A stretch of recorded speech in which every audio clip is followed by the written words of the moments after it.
नमस्कार दोस्तों, मेरा नाम है अम्बेडकर। आपका स्वागत है हमारे प्यारे चैनल में।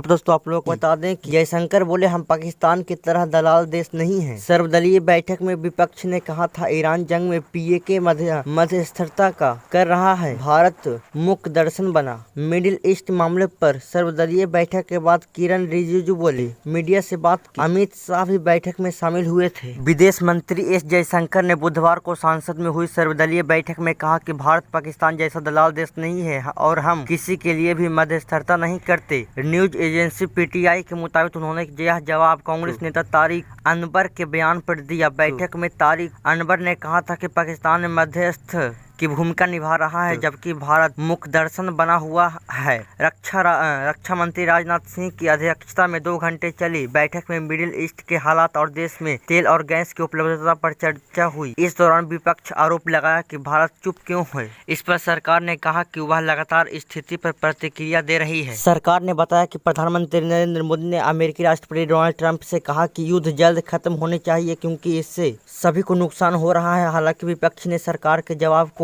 असंतोषजनक बताया और संसद के दोनों सदनों में इस मुद्दे पर चर्चा की मांग की। बैठक में गृह मंत्री अमित शाह, वित्त मंत्री निर्मला सीतारमण समेत कई केंद्रीय मंत्री मौजूद रहे। हालांकि नेता प्रतिपक्ष राहुल गांधी मीटिंग में शामिल नहीं हुए। तृणमूल कांग्रेस टीएमसी ने भी बैठक में शामिल हिस्सा नहीं लिया। रक्षा मंत्री राजनाथ सिंह की अध्यक्षता में मिडिल ईस्ट के हालात पर 2 घंटे बैठक चली। केंद्रीय स्वास्थ्य मंत्री जेपी नड्डा भी संसद में आयोजित सर्वदलीय बैठक में शामिल हुए। सर्वदलीय बैठक की 5 मुख्य बातें आप लोगों को बता दें कि केंद्र सरकार ने कहा कि वेस्ट एशिया संघर्ष के बावजूद भारत में स्थिति पूरी तरह नियंत्रण में है। सरकार ने भरोसा दिलाया कि देश में कच्चा तेल, एलपीजी और अन्य जरूरी सप्लाई पर्याप्त है। विदेश सचिव विक्रम मिश्री ने बैठक में विस्तृत प्रेजेंटेशन दिया। विदेश मंत्री एस जयशंकर और पेट्रोलियम मंत्री हरदीप सिंह पुरी ने सप्लाई सामान्य रहने की जानकारी दी। सरकार ने बताया कि भारत की मजबूत रिफाइनिंग क्षमता के कारण सप्लाई प्रभावित नहीं हुई। अब तक 4 शिपमेंट आ चुकी है, आगे भी सप्लाई जारी रहने की उम्मीद है। ईरान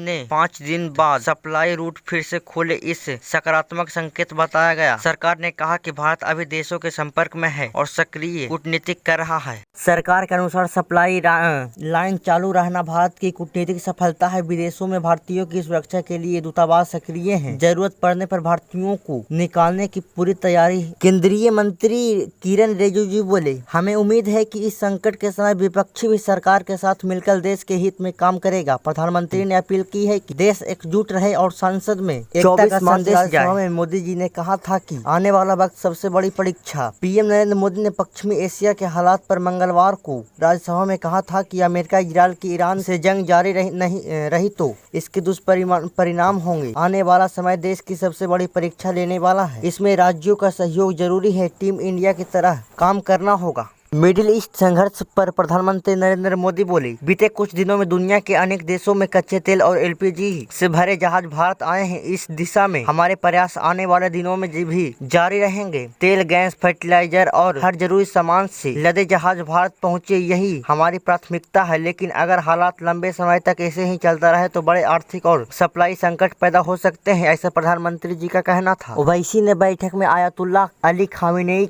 से जुड़ा मुद्दा उठाया। एआईएमआईएम प्रमुख असदुद्दीन ओवैसी ने ईरान के सुप्रीम लीडर अली खामेनेई से जुड़ा मुद्दा उठाया। इस पर सरकार ने कहा कि जैसे ही संपर्क के रास्ते खुले, कूटनीतिक स्तर पर बातचीत शुरू कर दी गई। सरकार ने कहा कि भले ही जंग कितने दिन चले, भारत पूरी तरह तैयार है और कूटनीतिक, राजनीतिक और आर्थिक स्तर पर स्थिति से निपटने में सक्षम है। भारत वित्त मंत्री बोले, रातों रात राष्ट्र निर्माण नहीं होता। लोकसभा में आज वित्त विधेयक 2026 पर चर्चा हुई। केंद्रीय मंत्री निर्मला सीतारमण ने विधेयक पेश किया। उन्होंने कहा कि राष्ट्र निर्माण लगातार होने वाली प्रक्रिया है, यह रातों रात नहीं होता। उन्होंने विपक्ष पर टिप्पणी कहा कि कोविड संकट का भी भारतीय अर्थव्यवस्था पर सीमित असर पड़ा था। विपक्ष आज बातें ये डबल बैलेंस शीट छोड़कर गए थे, बैंकों को गंभीर हालत में छोड़ा। आज जब हमारे बैंकों के हालात ठीक हैं तो ये आलोचना कर रहे हैं। सीतारमण ने कहा कि इनके दौर में लगातार 22 महीने महंगाई डबल डिजिटल में रही, जो कि एक रिकॉर्ड है। इनके लिए एक गज का ब्याज आज हम चुका रहे हैं। सुधार किसी